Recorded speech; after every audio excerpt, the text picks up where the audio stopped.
The following contains spoilers for Breaking Bad, El Camino, and Better Call Saul. You have been warned. Greetings, fellow mortals.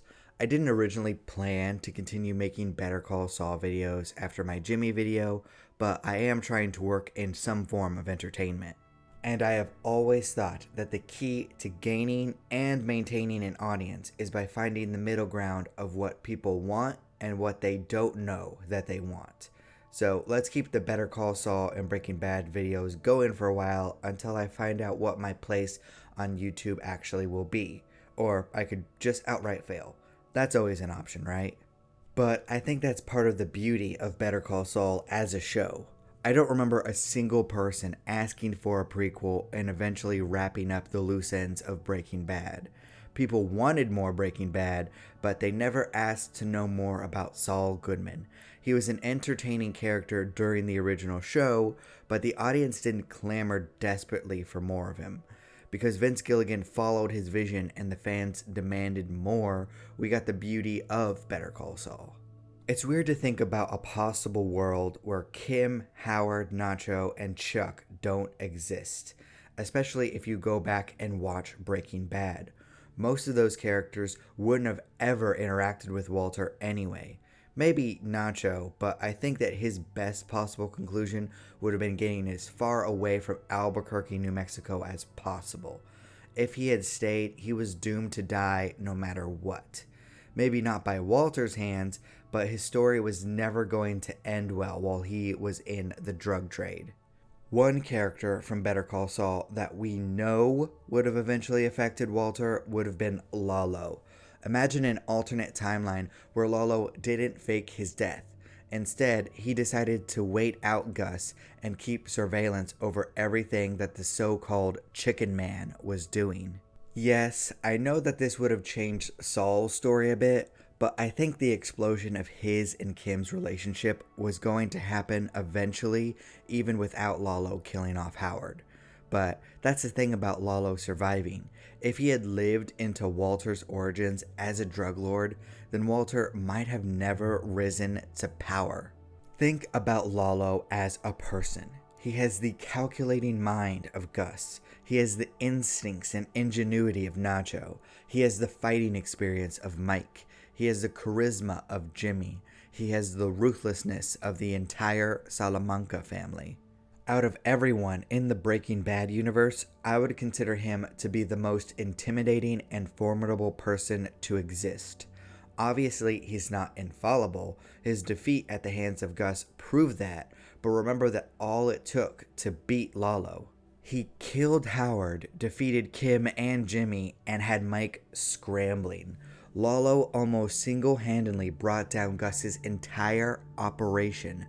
Imagine doing all of that without any help whatsoever.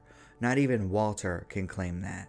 Imagine if Lalo had one other competent person to assist him. Gus would have lost. Lalo's impatience got the better of him though. Part of me understands his impatience. His home was destroyed. His servants were murdered. His trust was broken. Faking his death did seem like the smart play at the time.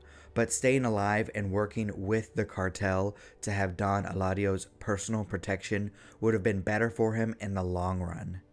And imagine if he did just that. Imagine if he decided to play the long game with Gus. I don't think that Walter would have lived that long. If Saul Goodman didn't exist at that point and get Walter a connection to Gus, Lalo would have simply murdered Walter's entire family and burned their house to the ground in retaliation to Tuco's death. He would have probably gone for Hank and Marie too, and he would have succeeded because he's a lot more subtle than the cousins, who walk around in a way that make them look like they're planning on murdering everyone around them. Of course, things would have worked out even better for Lalo if Saul Goodman would have been in the picture with Walter. Imagine Lalo's reaction when Gus would have demanded that Walter be spared. I bet that you can picture the smile on Lalo's face. You can hear the gears turning in his mind. Instead of going after Hank immediately, he would have decided to play the long game.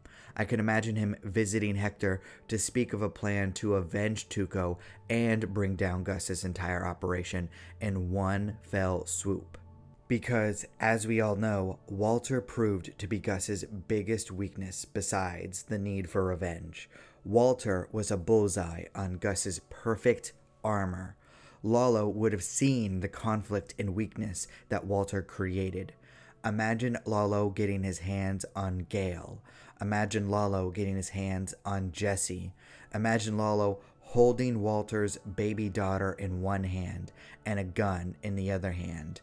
He could have had the cousins as his loyal henchmen. That's a force that would have eventually brought everything down for Gus. I think that Lalo would have killed Walter's entire family, Gale, and Jesse. He would get proof about the super lab. Then he would drag Walter to Mexico. Upon proving Gus's deceptions and actions against the cartel, Lalo would personally kill Gus and then make Walter a slave to make meth and teach people how to cook the top quality product. All the while, Lalo would watch in glee as Walter slowly died of his cancer. Of course, I can imagine Saul getting out of everything without any problems, so perhaps it would have been a good ending for him at least. This entire scenario seems not only plausible, but likely if Lalo took a more patient strategy, because he is an oddly patient man when he wants to be. If something isn't an emergency, Lalo will deal with situations at his own pace. He took the time to charm Warner's widow. He tracked down a member of the meth lab's construction crew. He tried to use words most of the time when violence proved to be the more tedious path. But when violence would get him where he wanted to be faster, he was shown to have no restraints. He killed without any hesitation. There was never any signs of compassion or regret on his face. Even Gus and Walter had serious expressions on their faces when they killed. Lalo acted as though he was smacking at an annoying fly. Lalo not only murdered Fred in cold blood without hesitation, he also didn't even flinch at the sight of Fred's family in court. Lalo killed Sylvia and Mateo Ramos without a second thought just to get a body double for himself. And those are two people who actively helped Lalo. Lalo would have also killed Warner's widow and all of the other members of the construction crew if he needed to. Not to mention the casual way that he shot Howard in the head. It was as though he was stomping on a grasshopper because it was faster than carrying the bug outside. Not only would have Lalo murdered Walter's baby daughter, he would have tortured Walter's entire family in front of Heisenberg, if need be. If he had been alive at the start of Breaking Bad, the Salamanca family would have won in the end. And the worst part of it would be that we might have liked to watch this alternate scenario. I don't know about you, but if a what if short series called Lalo came out, I would watch it. Because Lalo is fun to watch. Tony Dalton did a perfect job bringing the ruthless Lalo into existence and making us love to hate him, and hate that we love to watch him as well. If there's one aspect of storytelling that Better Call Saul and Breaking Bad ingrained into me, it's that perspective is everything. Back during Breaking Bad, I thought that Saul was more of a leech than anything else. I thought that he stuck around because Walter tolerated him. Back when I first watched Breaking Bad, I hated anyone who didn't get on board with Walter's way of doing things. Perhaps it's the difference in my age, because I was in early high school when Breaking Bad first started airing, but I always got annoyed when a character argued against Walter. After viewing life from Saul's perspective, I see his interactions with Walter differently. Walter was an egomaniac that was fumbling around in the dark. He had no street skills and thought that he knew everything. No one could be smarter than him or know things that he didn't. He was humorless at times and didn't have a whole lot of charm. If you follow anyone's perspective other than Walter's from the start, then Heisenberg was as unlikable as could be. It was amazing to watch. So imagine flipping the script so that Lalo was the protagonist. Imagine it starting out where he learned about Hector's condition. So he goes to the US to handle things. There's this annoying chicken restaurant owner that has a grudge against his family and is trying to ruin them even though they've been part of the cartel since the start. This young upstart named Nacho is trying to replace his uncle. This old man named Mike is constantly getting in his way. This motor mouth lawyer won't just shut up and do as he's told. All of these stupid gringos don't know their place. Why can't people get over themselves and play their role? This shouldn't be that hard. All he's trying to do is protect his family. Everything that he does is for his family. Granted, it might be a little harder to make the audience sympathize with Lalo. After all, he does kill innocent people without hesitation from the start, but it's not like he commits these murders as soon as he's introduced. If episodes start with flashbacks of his childhood, it could flush him out more. It could show Hector killing his dog to teach him a lesson, his parents abusing him, his cousins bullying him, and his lost loves that were killed because people were trying to kill him and hurt the cartel. Hell, you could throw a love interest in the United States for this theoretical Lalo show. If you make her extra vulnerable by showing her being deaf or physically weak or sick, the writers could show a softer side to Lalo. There are ways to do this, and I would trust the Breaking Bad writers with that type of storyline. And if you follow Lalo, the writers could make Howard seem like this annoying, rich, white dude that keeps wasting Lalo's time when Lalo needs to act quickly. All of this isn't to defend Lalo's violent actions. They're inexcusable, but there are plenty of other characters in Breaking Bad who have done inexcusable things. Walter, Jesse, Saul, Mike, Gus, and we still like watching them.